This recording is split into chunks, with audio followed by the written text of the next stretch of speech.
Before we start the show, I just want to thank the new listeners of this Base Tagalog podcast. Base Tagalog podcast is a new thing that I'm developing for Some Daydream and others, which is an exploration of the language that we speak and the stories that we might hear or discuss around it, if that makes sense to you. Marami dyan na pretend lang na may magandang basis or really based on something, but they're really just stealing ideas from people. You know what I mean? So I really want to thank those of you guys who literally put more value into the purpose of having a podcast like this one. This is new form, long format media that I'm trying out, and I think it's a new technology.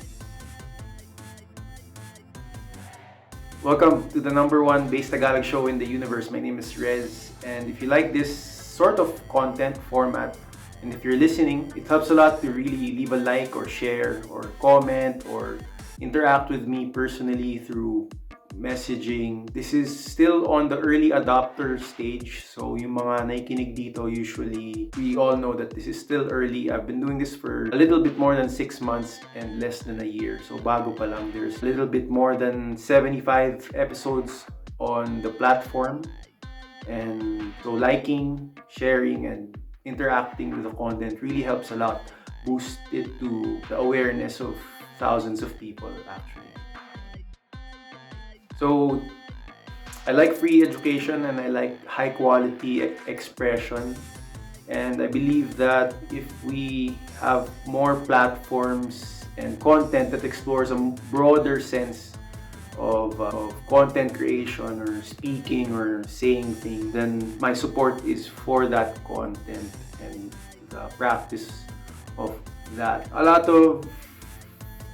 of you guys aren't exposed to this kind of content yet, so again, this is new. You should consider yourself as a sort of early adopter, tawag sa ganun. Sabihin, if we make it through and this becomes sort of more people find out about it, I will have to adjust.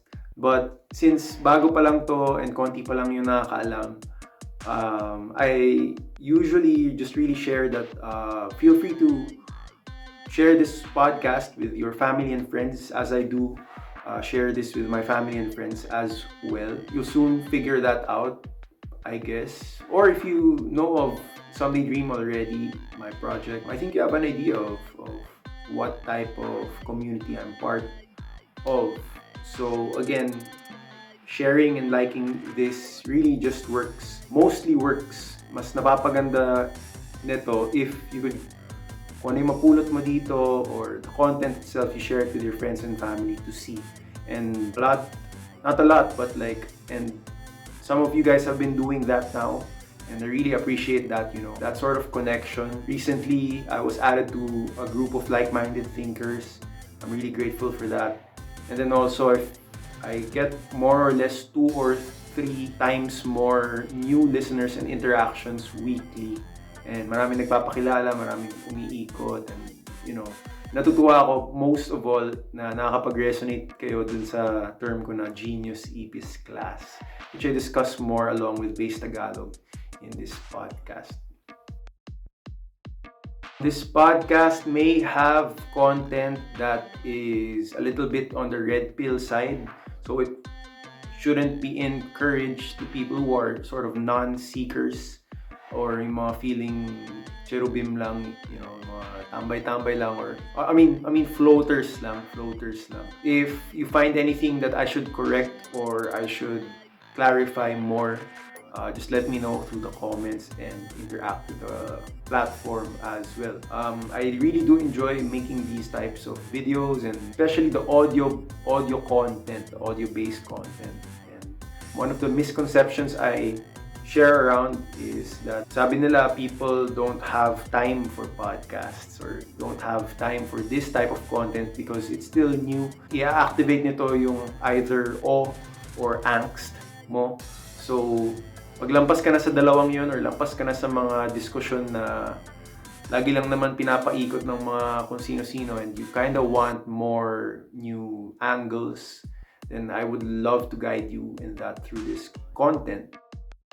By the way, this is free content. I've been thinking a lot about how to monetize this, but just to be honest, since not a lot of people notice that this kind of content exists just yet, hindi pa ito masyadong tinatamasa ng people in the mainstream because mainstream is always busy with their mainstream stuff. I have no sort of plan, to monetize from this. So, wala. I'm just banking on the advantage na libre lang to. So, again, it's part of the movement, I guess, to make information free, make better content free para malabanan natin yung brain drain na nangyayari and then para matutunan natin paano mas magsalita pa ng mas libre. So, yeah, just a reminder. So, enjoy this podcast and see you guys till the end. So, without further ado, this is Rezbt-S Podcast number 77. Let's go.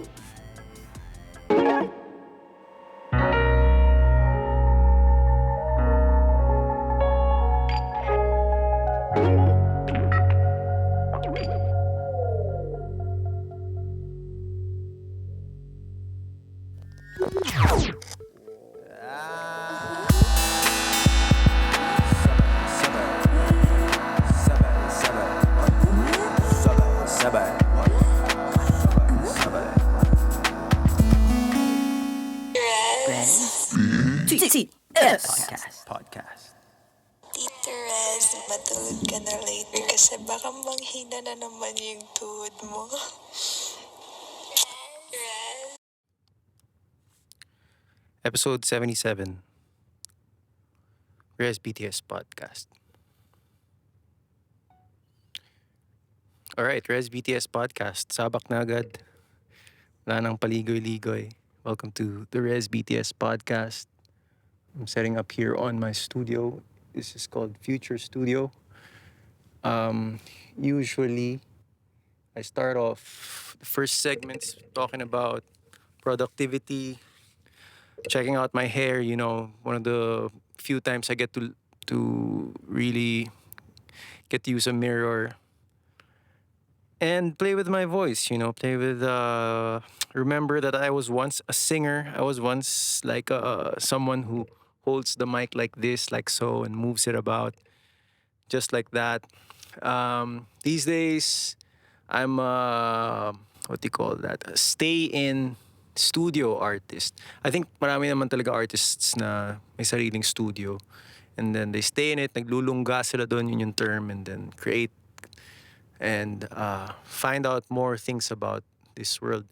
Whereas ako, if you're listening to me, to start off, I'm very much enjoying the process of creating podcasts and trying to act like hindi ako nahihirapan while making these podcasts, preparations, jokes, kind of thing. My name is Rez, of course. By the way, you know that already. I just want to welcome you for being part of this, making me part of your space, and tolerating my digital madness as a digital native, one of the pioneers of electronic music here from where I live.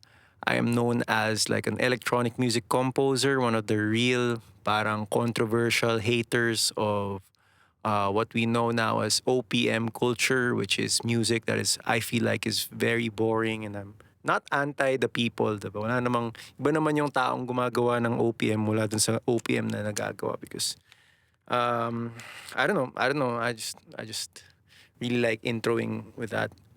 Because in 2012, I really literally quit the OPM bubble and like sabi ko sa sarili ko, wala naman akong mapapala dito.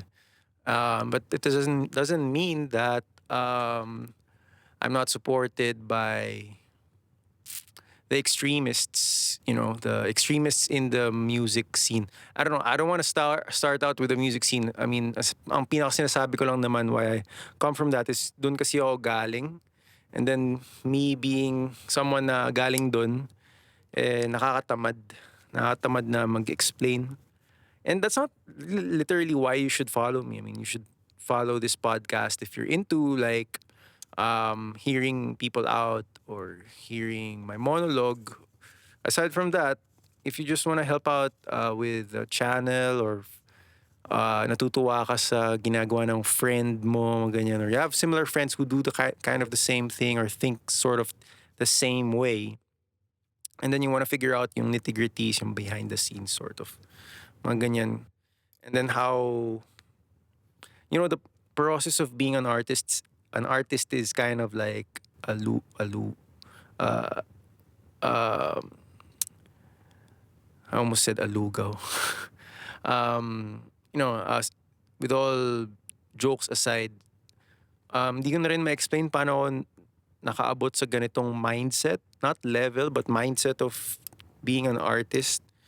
I just literally know if we're gonna start the show or like this conversation, this discussion with stuff that is for the young.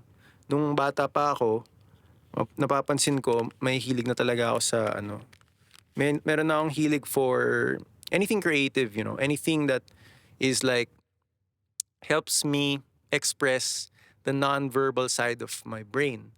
So I figured out very early on that mismong presence mo pa lang nagpapapansin ng mga listeners. Malaking bagay na yun for other people. When a name pops out, something that I haven't seen in a while, or pag nagpaparamdam, kung may kailangan sa akin yung kaibigan ko, syempre, just to make it feel like, hey, I'm still here kind of thing. Or, habang tumatanda ka na, mas expanded na yung, what you see as your community of like 100 or 250 people na sasabi nila is the limit of what one human can keep as their intimate sort of community, parang ganyan.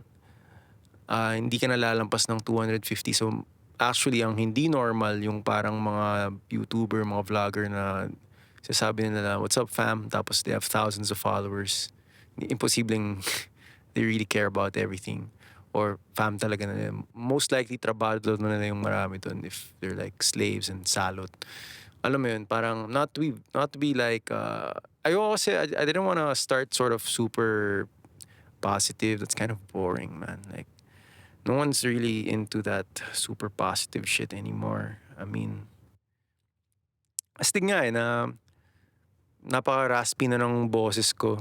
Parang halata na may na dinanas ko na yung, I'm sorry for the extra noises. I still got this table sounds problem, and the springs of this thing is sounding out. Not to get digressed though, or not to parang sarap lang na raspy na yung boses ko. It didn't used to be like this, although in person it can be literally loud, my voice, especially if I'm excitable. Ano kasi ako nung galawan ko nung mas bata ako, lagi akong papalibutan talaga ng mga kung sino-sino, mga social climbers, Is that even still a term? Social climbers? Or, hindi naman. I mean like people in the bar. And then I realized, ito lang naman yung ginagaya ng agency sa social media. Yung parang, sino ba to? Sino ba to? Diba? You can't be part of this posse. You're just part of that table, and like this, everyone's trying to be like their own VIP or to be special, but like my philosophy is more on the pag digital native ka, just be humble, there's always bigger fish in the sea looking at other fish and who to devour, and sort of you know what I mean, parang it's a dog eat dog world literally. And I don't mean to start out this segment about productivity being that cold and being that jaded, diba? Because I think may mga batang nakikinig sa show na to, and kung di ka naman na bata, you might find that annoyingly true. And we learn from mistakes, we learn from experiences, I guess. Doon ko na lang ibabali. I'm not the type who boasts about what I've done or how I've been there, done that kind of thing. Maybe if I'm in the mood, yeah. But most likely, I'm really just here to be sort of a expression coach for you and see if you could tingnan mo kung makakatagal ka hanggang sa dulo because wala, I mean, there's no repercussion naman if you do. Wala rin naman din ako mapapala except for like a statistic. I'm trying to really reconcile to myself, why the hell am I bothering doing this? And to contextualize it a bit para naman yung usapan yung discussion, yung monologue is merong parang, saan ba ako kakapit dito? Saan ko ba pwede itong it's like, when I was younger, mga 2021, I was a, parang, what you would consider then a matinee idol / star child kind of thing, diba? Ever since. So, pag star child ka, pagpapasapasahan ka ng mga guro, ng mga teacher. Kasi, syempre para reward yun sa mga passion ng, if your teachers understand this, like, when the star child is with you, then, it makes you feel just purposeful, I guess. Anyway, so I was that when I was younger. Right. For whatever reason, because they get to be first in line with whatever this you are doing as a, diba, kung magaling ka, kung natututo kang, alam mo, if you're someone who tries to impress older people or elders, gano'n nata ako ng bata ako. Hindi na ako sure ngayon kasi boring na ako ngayon eh. So, ganun. And then, this enabled me to be close with very talented people back then who were in their 30s, young 30s, early 30s to their, early 30s most definitely. So, nung bata ako, alas dami kong kasundo na early 30s. Marami talaga akong kasundo. And then, alala ko, they don't mind. I mean, I'm just this payatot kid, mga addict, who just hangs around with them. And my pakay nun was just to absorb from a lot of these people. I don't mean to jump, but then nowadays you can't do that because wala naman ng parties, wala naman ng gatherings like that where you could be with a group of people. Again, right now you're just with your initial unit, diba? Or initial barkada or longtime friends, but there's no setting where huge groups of people could gather for leisure. So it doesn't happen that way na. And then my point is our social learning has to compensate, I think. Because we're social beings. I tackled this in the podcast already, in the earlier episodes, that humans we're finding out, nalalaman natin recently na we're social beings, we're mathematical beings, one, and social beings, two. Na sa gusto natin o sa hindi, we are somehow controlled, not completely controlled, but somehow controlled by social media, the attention we get, who, how, process, what type of context. Like for example, kung itong tao na to kinakausap ka dahil gusto nyong yumaman together, all well and good. Itong taong to kinakausap ka, and I'm not talking about myself, but this applies to everyone, like the field of social and society discussion is like very much kain na by internet and social media. But if you really look at it, it doesn't even reflect the physical and analog side. Diba? Pag lumabas ka, wala naman tao sa labas eh. Wala naman masyadong gatherings na wala naman masyadong parang like 2 years ago, for example, Eastwood City would be full of buskers, may activities, wala pang masks, syempre.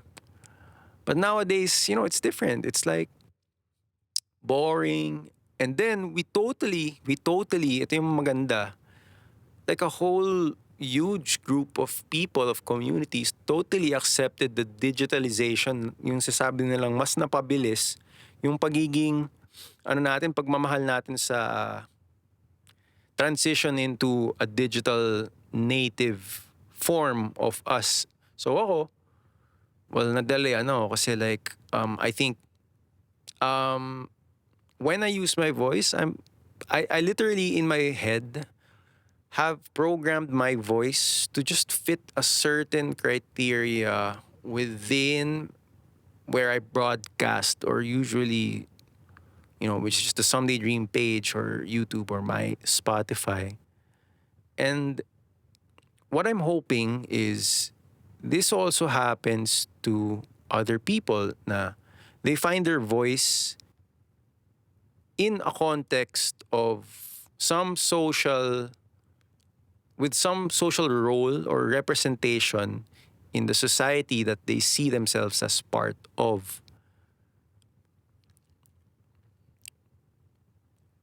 Ito yung sinasabi ko na para malaman mo talaga kung sino ka, hindi yun kung ano yung sa tingin mo, kung ano yung pinapantasya mong maging ikaw. For example, if I was fantasizing to be like a rock star, which is stupid nowadays. Kunyari rock star ako, diba? Let's say. Rock star pa rin ako, kunwari. Yun yung fantasy ko kunwari. Na rock star pa rin ako, pag tinataas ko yung kamay ko, yung mga tao, tinataas din nila yung kamay niya. For example. Let's say I was fantasizing that, right? In my head, at the back of my head, and everybody knows I'm not really that anymore. I used to be like that. I could be like that. I can be like that in practice. But in reality, not 10 people will say na, hindi na siya. Not 10 people will say na ganyan pa rin siya, ako, or ikaw. Diba? Or si kuya mo, or si kung sino man, diba? Everyone was forced into like some sort of, and from my perspective, it's just like an industrial ethnic cleansing, na we don't know now if we're Filipino, or if we're American, or if we're Spanish, or if we don't really know. Because all of a sudden, because of a pandemic, a whole panic, that that the world could be rocked. What we knew as the world could be rocked. Diba? As in shaken, na yuga. And so for a while, we all, and I'm guilty of this, diba? We all scoured to sort of, oh, this is what I have, this is my resources, ito ako, identity muna inuna natin. Hanggang sa we're at a safe mode na ulit na, okay, I know exactly what a virus is. And versus I know exactly what sakit is, na kunyari may joke para dito, di merong comment, may sunod na tahi, or like merong patawa para sa ganitong topic, di merong kasunod na reaction, right? So sa paglalaro nitong context, it's just us contextualizing really into the digital world, into the digital scheme of things, especially if you're addicted to it, especially if you're a content creator, diba? And I'm just talking about it simply lang because no one here talks about it this way, diba? No one here talks about it like that. Yung parang bang Englishan philosophy. To be honest, man, it's just like an Englishan philosophy of what we know is true now, diba? Na some of us create content as stories, create content as pictures, writing. And instead of me complaining about how, let me backtrack a bit. Instead of me sabotaging other people and parang wishing ill intent, wishing ill of other people, na parang, which is my bad habit before, na parang sasabi ko nga na para mas maging bida ako, kailangan ko siraan yung iba. But then, I realize, ginagawa naman talaga yun. Ginagawa talaga yun, especially if you're a user of your voice, because sometimes your voice cannot stand it. Maybe you could stand it, your body could stand it, but your voice will say it. If you know that something is right, for example, if you know that something feels good, feels better, if you're level yan, diba? So, kung di mo pa ito naiintindihan, maybe mayroon ka pang kulang na meron ka pang mga hindi pa nasusunod, hindi pa natatry, meron ka pang mga hindi pa nakakamit na pantasya, mga ganyan. And I'm serious about that because I think in general, those who are successful in the digital world are also somewhat practitioners of a psychic understanding that um, the internet reflects what sort of what we see of yung sarili natin deep inside, yung outward na sarili natin, and then yung sarili natin belonging to a bigger audience of like what I said, 100 to around 250 people. Tapos, meron pang 10x version nun, yung pag malaki talaga yung, kunyari, yung crowd mo. Which is in my case, I don't really anymore, hindi ko na masyadong pinoproblema because whenever I go viral or whenever something that I do goes viral or an opinion of mine sort of like, alam mo yun, depende na sa kung anong nagawa ko or anong nasabi ko. Or, alam mo yun, minsan I hit a nerve talaga eh. I've been known for this ever since I was young. That I say something, I hit a nerve, and then people like really just ramp. Alam mo, I trigger sort of this, and this is me sort of saying na, kawawa naman ako. Lagi na lang ako, diba? Parang ganun. Kasi bata pa ako nangyayari na sa akin to eh. And then, um, you know, now that I'm kind of older, I realize, there's a lot of people, it's normal naman pala. And buti na lang pinasok ko talaga yung content creation because I soon figured out that this is how agency works. In literature, if people are following the story or one story, or kung merong tayong general, that's why I say a lot that base Tagalog is a good way to implement the Shinto angular approach of studying our own linguistic tropes. Ano ba yung base Tagalog? Magiging tribo ba tayo? Magiging lengguwahe ba to? Or is it just some scientific theorem?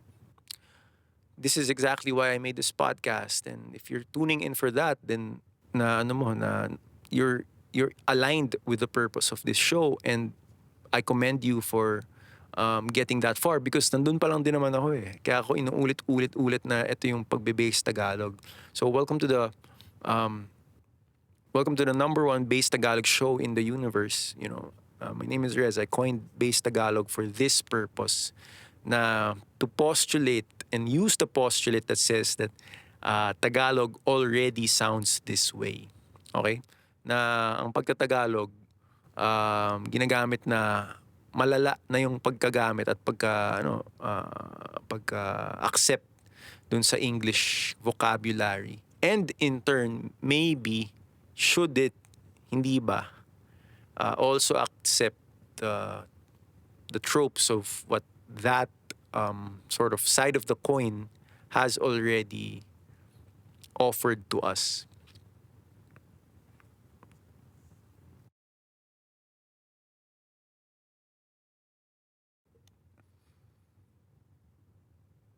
Segment 2. Welcome back to the show. My name is Rez.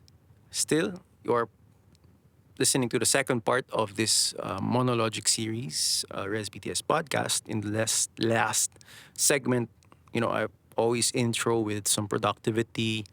Paano ba mag-isip ng, that's my mindset for productivity these days. Marami pa akong ibang iniisip, obviously.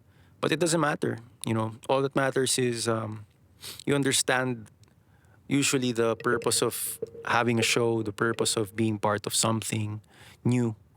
And I could only wish that, you investing your time in this platform, in this listening experience, napapaganda ako yung, yung pakiramdam mo, or may natututunan ka, may napupulot ka man lang at least. Because kung wala kang napupulot dito, or walang gamit, or hindi siya nag-fit sa buhay mo, you'll just end up really hating on me, which I've had enough of in my life, so in my career, so it doesn't really matter. I mean, nire-recall ko kasi minsan nasasali ako sa mga ibang scene, and then ang image ko kasi nun parang ano eh, ang image ko nun sa outside world is like this whole, pa-cutums kind of guy. Yun yung panglabas na anyo ko kasi. Panlabas na anyo ko. And then if you started drinking with me when I was 20, 21, 22, 23, 24, malakas ako uminom. Nung age na yon, malakas ako uminom. And game ako. So, ang pintas sa akin ng mga kaibigan ko is like, alam nga, papolo-polo lang yan. Which is, I was, hindi man sa plastic because bata pa naman ako noon. Pero like, I was sort of kind of that guy, diba? Parang, I was prim and proper. Yun yung uso nun eh. Prim and proper, definitely. But then at the backside, business on the side, of course, I would, hindi naman sa nag-iiba yung ugali ko, but, sabihin na lang natin na bagay pala akong maging podcaster, yun na lang sabihin natin, diba? And then, eventually, I found out that, I could be a great host, I could be a good host. I learned this from my mentors, of course, who are sort of really also party animals in their own right. I have hung out with, party frequenters or connoisseurs. And then, that's just part of the work as a post-celebrity, Because, yun nga, like I said, I was known to be like that. And there are people who are like that, but then they also don't want to talk about it because it brings up part of them. Usually may failure arc yan eh, diba? May failure arc yan. Especially now, but it's easier to accept now because like, we all technically failed with this palpak way of reacting to the pandemic. Diba? So, wag na lang. Accept na lang natin na bago na yung trip natin ngayon. Or bago na yung, ngayon, ideal world or ideal sort of way of talking about things. And nakakagawa naman pa rin ako ng gusto kong gawin. Nakakapag-recording pa rin ako. Marami pa rin akong kinakanta. For example, yung kinakanta ko ngayon is really not really just about loneliness, but yung feeling of like, alam mo yun, how special should you get? If you're an introvert, how much of social stuff do you really need, diba? Or if you used to be part of, kasi pinagdaanan ko na rin to, kaya ako lang naman napag-usapan kasi na-experience ko na rin, diba? Being part of a squad, for example, being second in command to a leader, or being like an apprentice, or being, if you're there, sometimes the world doesn't tell you ano yung sequence of things. Saan yung next nakakapitan mo para sure shot ka within 2 or 3 years. Especially if you're young, you plan around that, short term pa lang. If you know how to plan, yung 2 or 3 years, saan ka dadalhin ng trip mo, diba? One big trip talaga, kailangan mo sanayin sarili mo is to measure things. How much do you work every day? Ilang oras? At anong oras ka gumigising? Ano yung circadian cycle mo? Ano yung mga terms na lagi mong naririnig, sinasabi ng mga kung sino-sinong mas marurunong, na instead na lunukin mo, yung pinupukpok pa sa'yo lagi. Tapos parang kulang na lang, magka-space ka, diba? Magka-space ka sa intellect mo, or may mabitawan kang iba para pumasok sa'yo yung sinasabi nilang dati mo ba dapat ginagawa, diba? Again, in my case, for the monologic series kind of side sense, one of these things in my own experience is writing a book na since my immediate community of people, of supporters, family and friends really know that I could write, low-key, I was being pushed to like write something substantial because I think they were exposed a lot to my playwright, my drama writings in high school, which and this was 15 years ago na. Parang ganun eh, kasi kunyari high school pa lang minamata na ako ni Rico Blanco because siya yung parang sikat na siya nun from River Maya. Tapos parang there's this kid, diba? There's this kid na pinag-uusapan na may boses but also writes. So dito banda yung hindi pa pa-form ko pa lang yung Someday Dream, nagpo-perform si Rico sa school namin. Tapos, yung kwento ko na kinakanta ko sa mata niya yung lyrics niya. Tapos, nagkakatitigan na kami ano pa yun, 18 years old pa lang ako nun. So, a little more than 10 years, tanda na. Ang tanda na, ang dami na nangyari after that. But you get what I mean? That's a highlight of my life because when I entered the music scene, you know, name game na nun eh. May mga pangalan na yung mga tao. May kilala na yung mga tao. You know, MySpace days pa nun, if you can remember. But it matters to me that I'm able to achieve that sort of recognition. What I'm worried about, since that's the past already, what I'm worried about is that happens now. No, let's just get woke for a bit, or like let's get contemporary for a bit, diba? Mas modern way of, para baka sabihin nyo, nire-recall ko lang lagi yung mga nangyari sa akin sa past, which isn't always the case. You know, I would like to very much stay in the now because I know that tomorrow will bring another set of problems, diba? So given that, saying that, parang I'm just worried that how that apprenticeship kind of, not apprenticeship but parang recognition, meritocracy happen now in a digital world, right? Is it such that a young independent person or a young independent artist or a young independent schemer finds someone worth typing for, worth working for? Alam mo yun? Because it's not so obvious what a podcaster does, right? It's not so obvious what a broadcaster does, except because I think a broadcaster is like the pinnacle overall part of the machine that is the podcast cycle, the recording metaverse. Yun na lang, 'di ba? Na kasi lahat ng podcaster, lahat ng nasa podcast, they do talk about podcast. They do sort of want to explain that industry.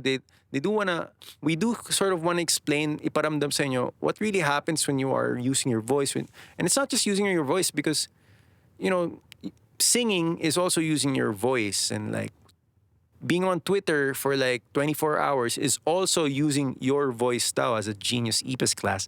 But then like, you know what I mean? Na parang, maybe you have felt this with DJs. Maybe you have felt this with hosts, for example, that may something dun eh. It's almost, like I always say, it's not as, what I'm trying to explain is that it's closer to breath work. It's closer to breath work, literally breathing. It's closer to swimming than it is being like having your own station, or like having your own pirate radio. It's closer to swimming, literally. It's because, I mean, if you're talking to someone or the same people for the longest time, you will get pushed to get deep, diba? Yung point ko lang doon is like, yung frequency, for example, ng podcast or things na pag-explain ko dito, it's designed for people, and it's designed such that hindi ako mapaya dun sa mga taong matagal nang nakikinig sa akin since bata pa ako, or since, parang hindi ako mapaya sa kanila because sasabihin nila, alam nila pag may bago akong trip, may bago akong tinatry gawin, right? May bago akong tinatry pasukin, malalaman nila yun. Ako naman, alam naman nila din na ang strategy ko is to just be like my own kind of thing, my own, just be myself, because pag nagbago yung mood ko, it means that something might be wrong, or I'm bothered by something, and they might be worried about my health, like how a family works, or how a unit works, diba? And that's why I go to such lengths to hide what I'm doing at the moment, diba? Which is a joke of people who create a lot of content, because, ako rin naman as a consumer of my own thing, when I check on it, when I write on it, or when I review it, I really literally am also kinakain din ako nung gawa ko nung sarili kong gawa. Meaning that nagpapa-apekto rin ako dun sa sarili kong um, radikal na kabobohan. Because unang-una, I don't have editors. The logistics and the technicality of it. That's my whole excuse, diba? I don't have editors. I work alone. This is a solo podcast. And then the second reason being a social reason na agad na, yun na nga, it's not just you as a new listener, there's old listeners as well. Merong tumitimbre, diba? Merong mga sumasakay, merong mga pumuposisyon. And this, I know, because of my awareness, of my extreme awareness in my case, diba? I know that this happens all around me. And I hope it will happen to you also when you achieve more and more things. And now you understand the burden of being unique, right? The burden of being someone who aims high, someone who looks up and just creates within himself or herself a better world, diba? A better, and alam mo, what does it mean? Diba lagi naman lagi naman to pinag-uusapan What does it mean to create a better world? It's to create action that will create ripples so that maintindihan mo yung fabric ng reality na hindi siya nasasalitaan ng maninipis na salita at tapos magbabago na siya in a very grand way. It's not like that. It's more of, for me, becoming very consistent with what you believe on your own. Because kung ikaw yung tipo na tao na palipat-lipat ng pinag-uusapan, palipat-lipat ng pinaniniwalaan, palipat-lipat ng turo, palipat-lipat ng ganyan, there's no integrity formed. There's no hindi ka nabubugbog, ba? Hindi ka umaayos, hindi ka tumitigas, hindi yung bones mo malamya, or worse yet, nagiging bading ka. Yung bading na hindi yung gender, hindi yung trans or something. Yung bading lang talaga, bading ka Alam mo, yung bading ka pala Diba? Nagiging ganun ka kung lalaki ka. And may babae rin na ganun, nagiging gay ka, diba? Na imbis na maging natural ka, na pag babae ka, tinutugis mo yung mga lalaki, babae na lang din, diba? Para pares kayong malambot. Anyway, best of both worlds, whatever. Not to offend a lot of the LGBTQT plus listeners of mine, but you get what I mean, diba? Kahit naman sa mga bading, sasabihan sa'yo, bading ka pala diba? Yung mga maangas na bading, sabihin, bading ka pala diba? And, diba, coming back to fixing your own reality, it's like, parang pagkatapos ng podcast na to, maglilinis ako ng sahig, diba? I'm not ashamed of that. I'm not ashamed of acting like a janitor, diba? Because as a host, it's not like that It's not, let's I'll put it in to end this segment, diba? I'll put it in a party setting. Kasi ito inisip ko recently Namimiss ko yung mga parties In a party setting, there's the place, there's the ganyan, there's ganyan. Now we realize it's indeed an event, diba? So if you like the program, you're into the program. But if you're now, for example, seeing, that a lot of effort goes into this, diba? May mga host yan, may mga manager yan, may mga... If you've seen how a production goes, diba? May mga, everyone has a role, may papel, diba? And then, I used to be that guy who, alam mo yun, for a time in my life, who just pops out and starts off the crowd or whatever, sings for them. But then, at the back of my head, I've always been that kind of, kaya ako nakakasundo yung mga director or mga people who love this kind of topic, because behind the scenes, a lot of work is put in there. A lot of preparation. Now, how do you apply that now to what you want to happen, what I want to happen, what you want to happen in your life? Because that's the most empowering thing that you could do, really, to find within yourself different versions that will be the pangharap, pang sayo lang, pang ikaw lang. Because instead na pilitin mo yung sarili mo na sabihin na, ako lang to, ako lang to, ako lang to. We are soon finding out, we are literally finding out at every waking moment na honesty is still the best policy. I mean, and honesty in all ways. And just, it's like, people will detect pag ikaw mismo, hindi mo ginagawa yung the best mo. Diba? Yun na lang, the most simplest terms, because I like saying that word, the best. Pag di mo ginagawa yung the best mo, yun nga in-explain ko eh. Pag di ko ginagawa yung the best ko, yung mga matagal nang nakikinig sa akin, mga kaibigan ko, mga family and friends ko, alam nila that I'm not being genuine. Alam nila that I'm bullshitting. Alam nila that I'm just fucking with my listeners, and like, alam mo, it's not how I presented myself to them a long time ago, and it's not how I will bend a knee to that kind of mediocrity. And it goes fast that way. It goes, kumaga, I rev it up until that point, because it's like I can do that for myself, but also it's what's needed. It's what I need from myself. That's the only way I could feel good doing this type of stuff.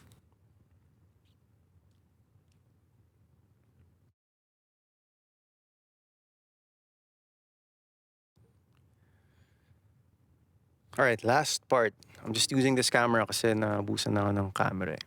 Nabusan na ako ng baterya dun sa kabila.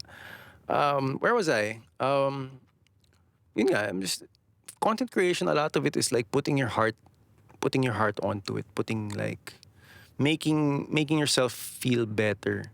Because, for example, diba, yung mga gumagawa ng mga cry porn, yung mga gumagawa ng,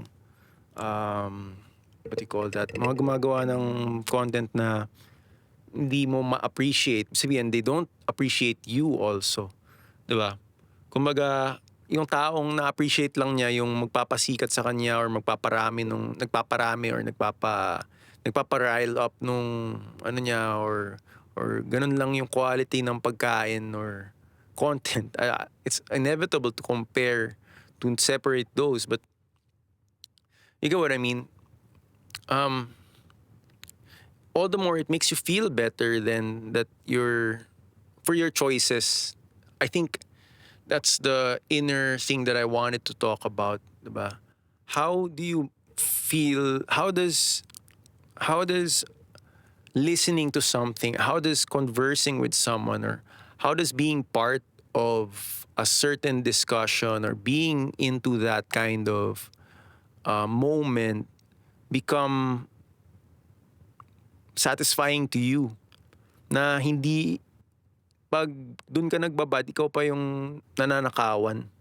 Parang ganun, diba? May mga ganun tipong content eh, yung parang bubuksan mo pa lang, 'di ba? Bubuksan mo pa lang, ikaw yung nalulungkot, parang dehado ka na. Alam mo yung mga ganun. Kaya ang daming naiinis mga tao actually sa Facebook when it's not mitigated, yung mga taong nagvi-video ng krimen, taong nagvi-video ng mga all these sad things that are hidden from us, like realities of war, famine, drought,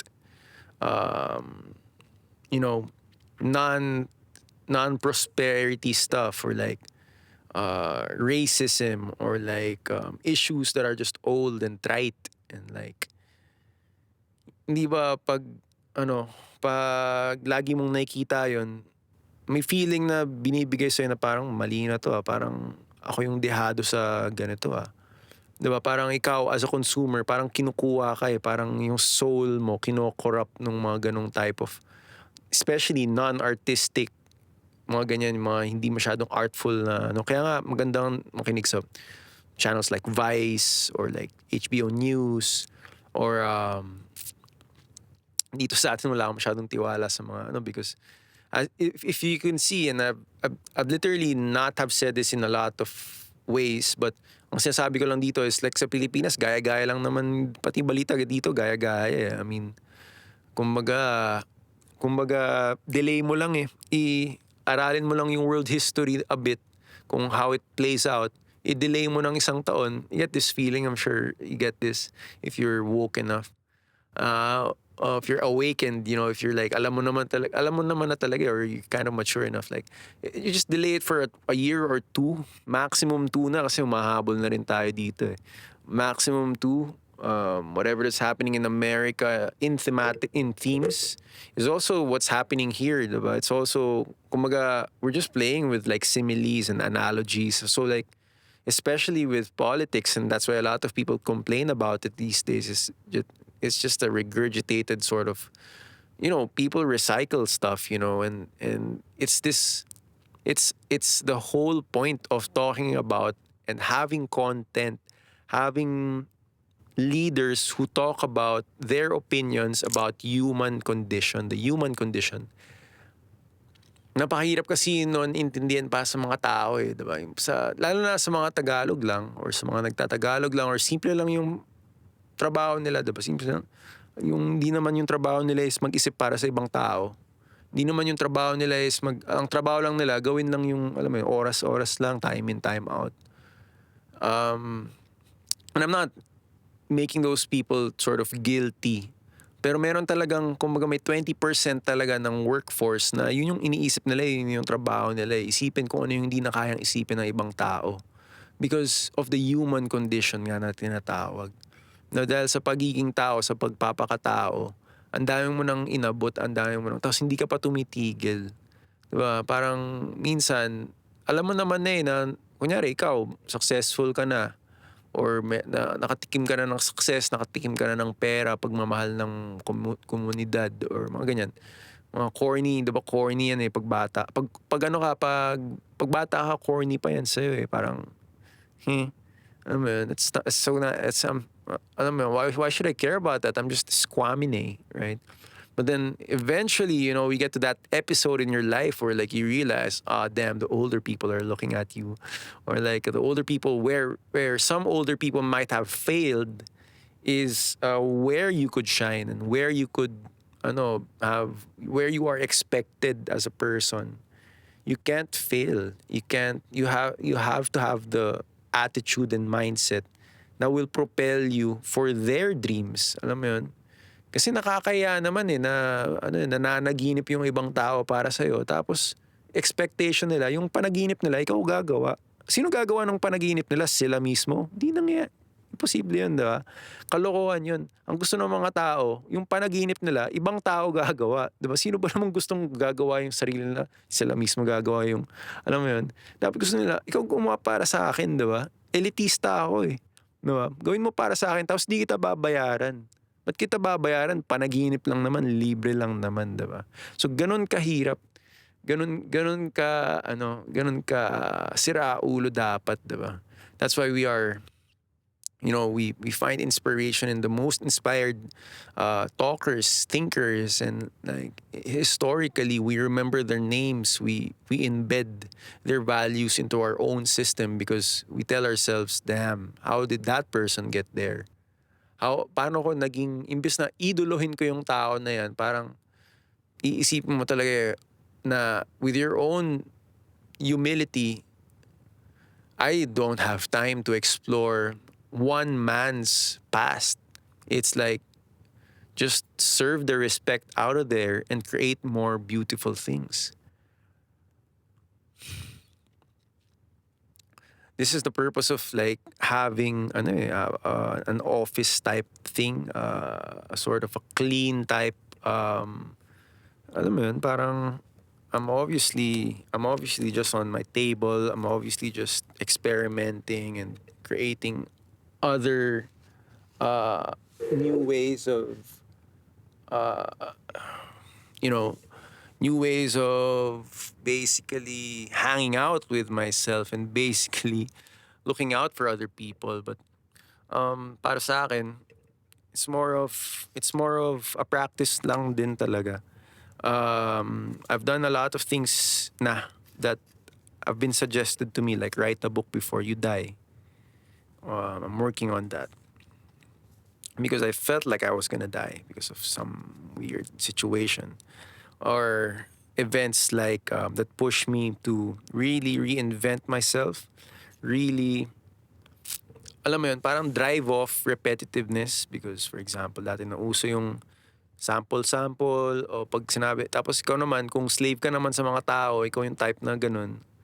Ikaw yung type na binobola ka ng 10 tao, tuntua ka, na kilig ka na. Yung mga ganun, yung parang gwapo mo talaga, tapos paniwalang-paniwala kang gwapong-gwapo ka pa sa sarili mo. Ah, pag pumangit ka na, ano na lang gagawin mo? O kaya, di ba, parang binobola ka lang naman ng mga, alam mo yun, yung parang nagpapabola ka sa 3 tao. Tapos, ano ka na dun, solve ka na dun, di ba? That's the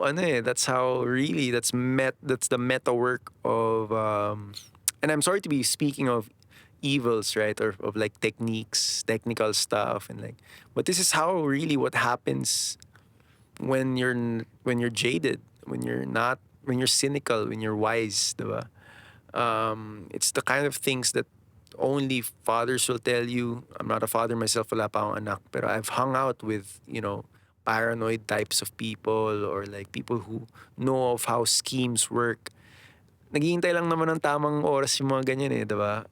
Naghihintay lang naman yung, ibig sabihin, ibig ko lang sabihin is like, meron pa rin, wag tayo paka-relax or because we're still vulnerable. We're still just like the human body is still just like a jelly ace, And I could always rant and talk about a lot of things, a lot of new kung ano.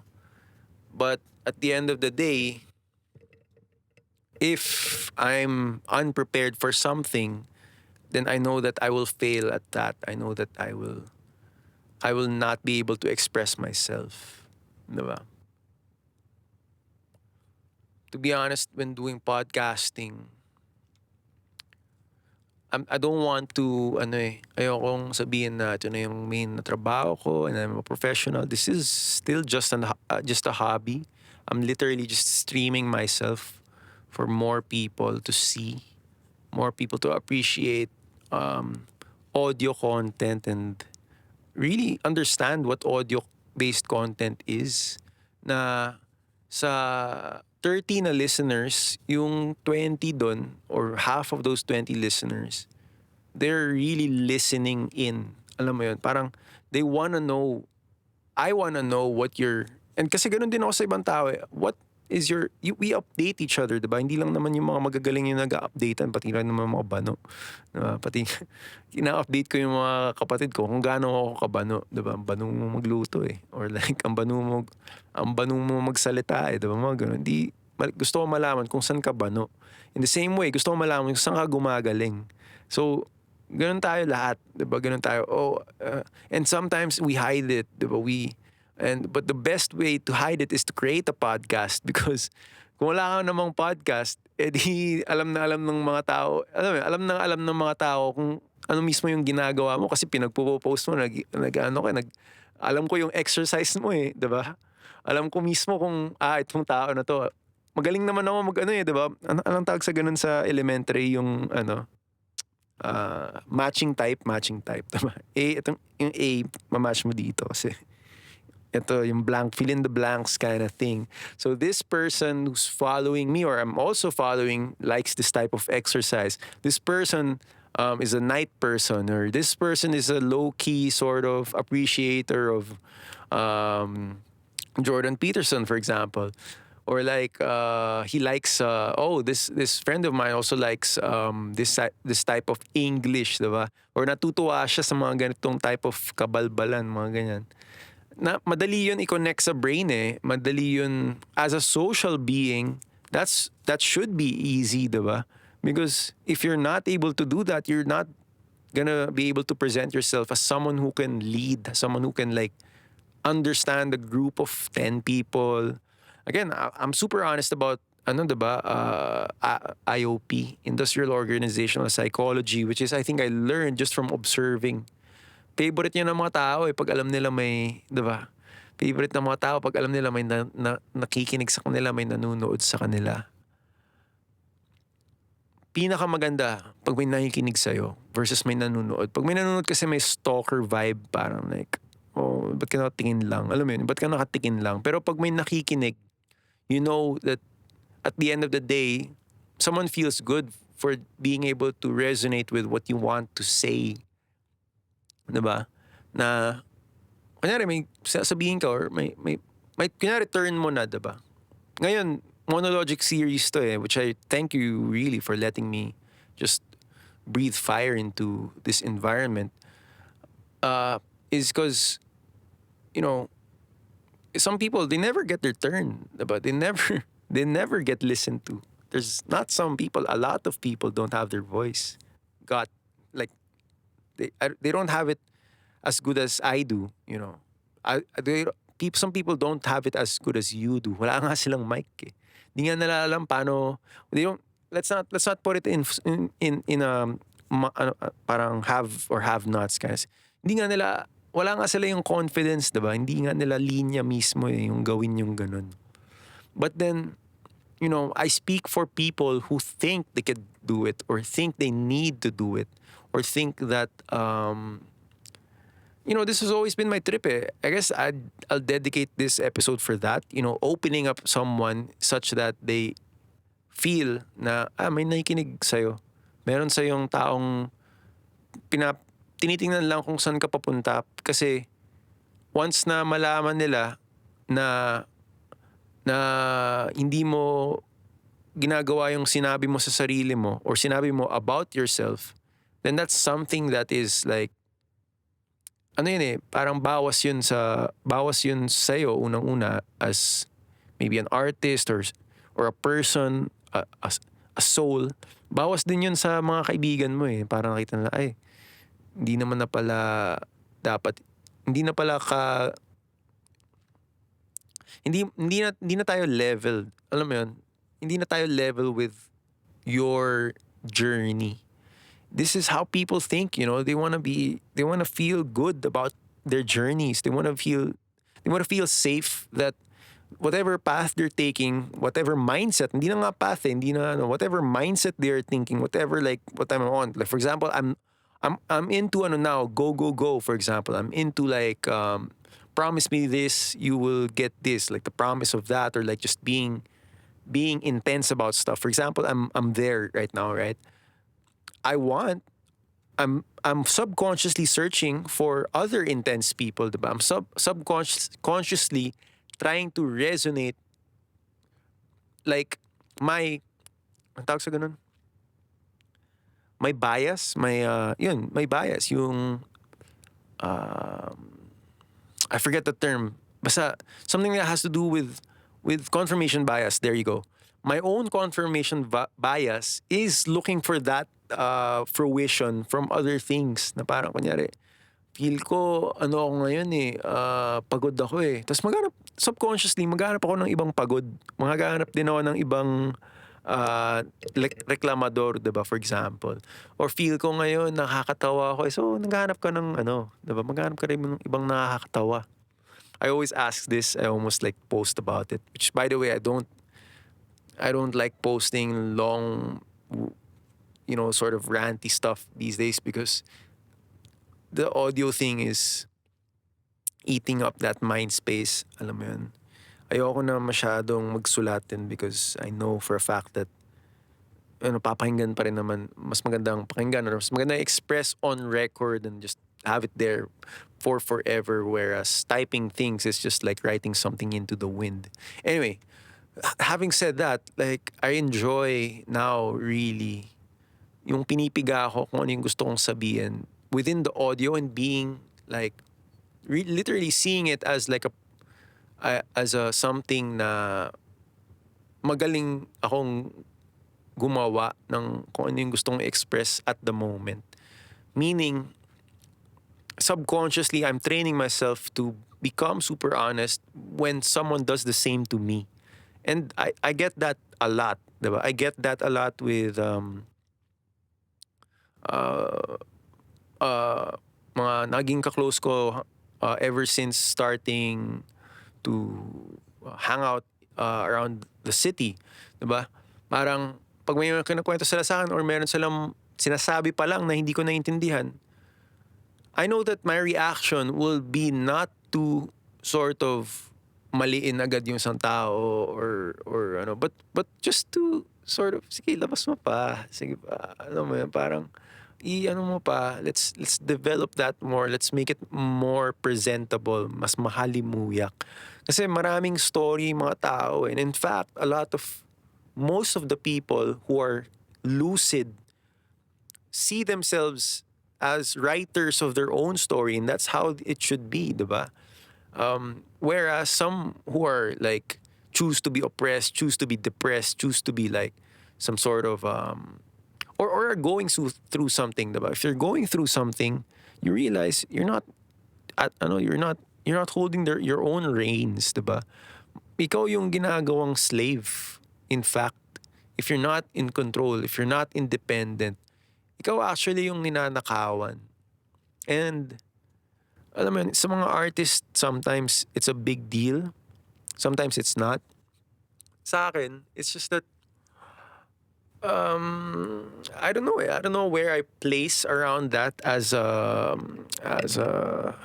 sa level of understanding ko ng art now. I do know for a fact that one of the secrets is to really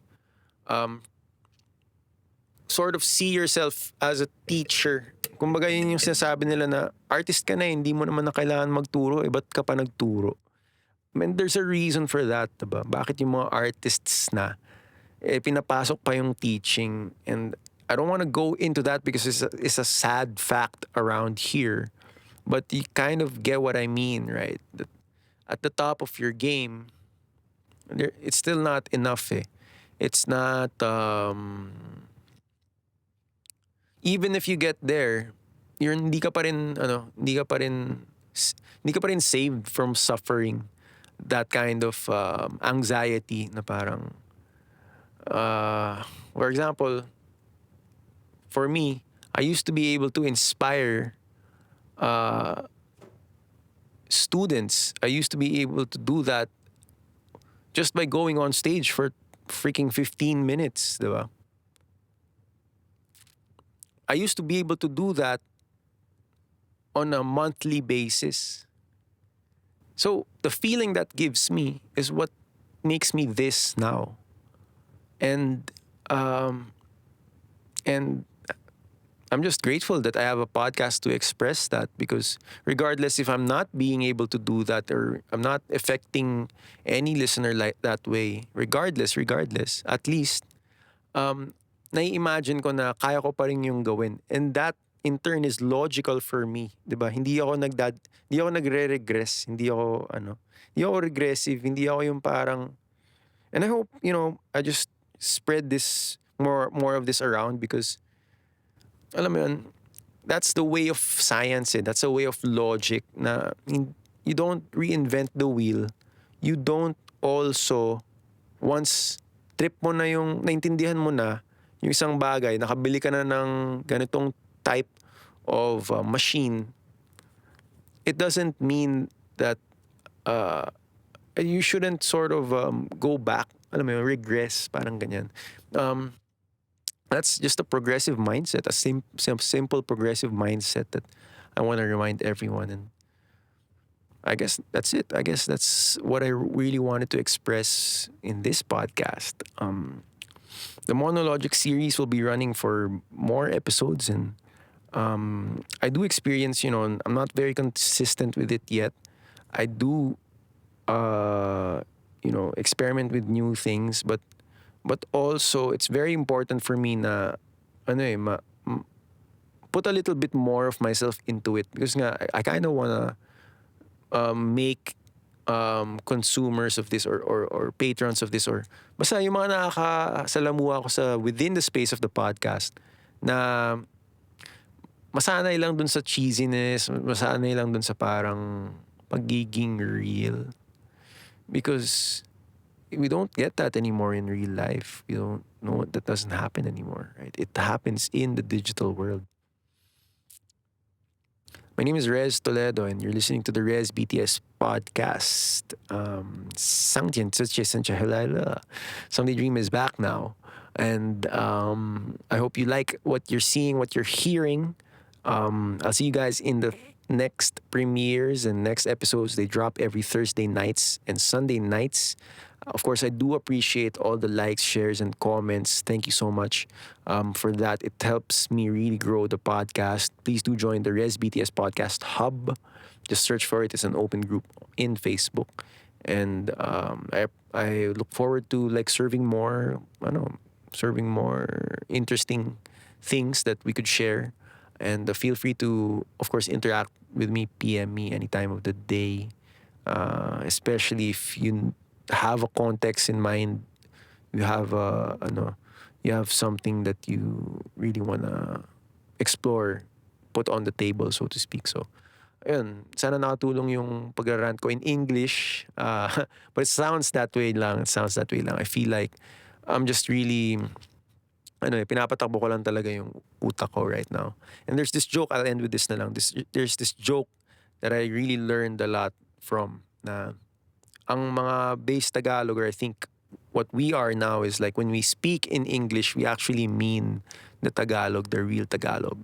Whereas when pag ginagamit natin yung mga Tagalog, it's just that yung mga Tagalog words, it's just that we want to be creative with our English mind.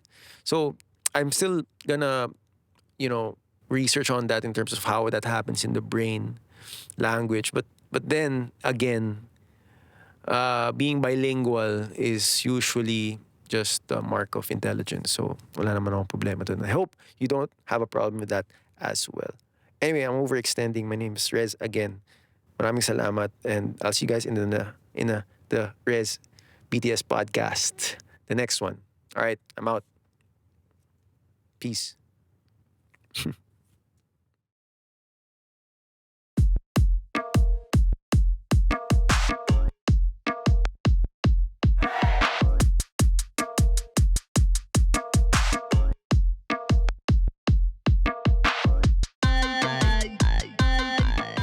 Hey guys, this is Rez. I want to invite you formally to a group.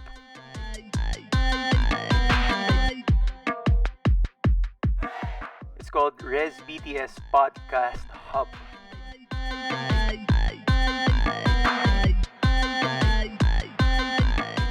Search for it on Facebook and join anytime.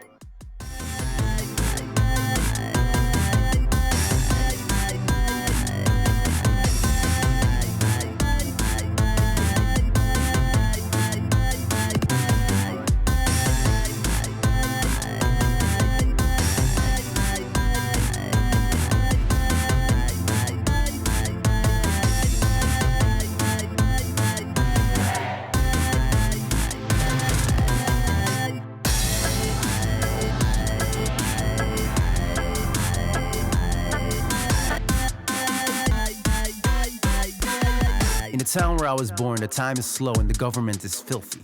And the people's sense of music sucked. It's because they thought what other people did was always better and healthy. They never really cared much for what was new and what was savvy. They only tried to love what they themselves can copy.